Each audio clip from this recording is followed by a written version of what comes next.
ಕಾರೊಂದು ಡಿಕ್ಕಿಯಾದ ಪರಿಣಾಮ ಸ್ಕೂಟರ್ ಸವಾರ ಗಂಭೀರವಾಗಿ ಗಾಯಗೊಂಡು ಮೃತಪಟ್ಟ ಘಟನೆ ಮಂಗಳೂರು-ಬೆಂಗಳೂರು ರಾಷ್ಟ್ರೀಯ ಹೆದ್ದಾರಿಯಲ್ಲಿನ ಬಂಟ್ವಾಳ ತಾಲೂಕಿನ ಪೆರಮುಗೇರು ಸತ್ತಿಕಲ್ಲು ಎಂಬಲ್ಲಿ ಬುಧವಾರ ಸಂಜೆ ನಡೆದಿದೆ. ಬಂಟ್ವಾಳ ತಾಲೂಕಿನ ಕೆದಿಲ ಗ್ರಾಮದ ಕುದ್ಮಾನ್ ನಿವಾಸಿ 24 ವರ್ಷದ ಉಸ್ಮಾನ್ ಮೃತರು ಎಂದು ಗುರುತಿಸಲಾಗಿದೆ.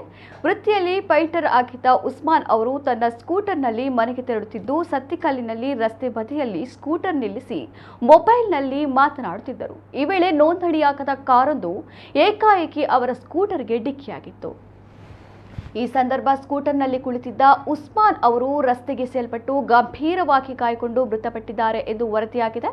ಘಟನೆಯಿಂದ ಕಾರು ಮತ್ತು ಬೈಕ್ ರಸ್ತೆಯ ಬದಿಯ ಚರಂಡಿಗೆ ಉರುಳಿ ಬಿದ್ದಿವೆ.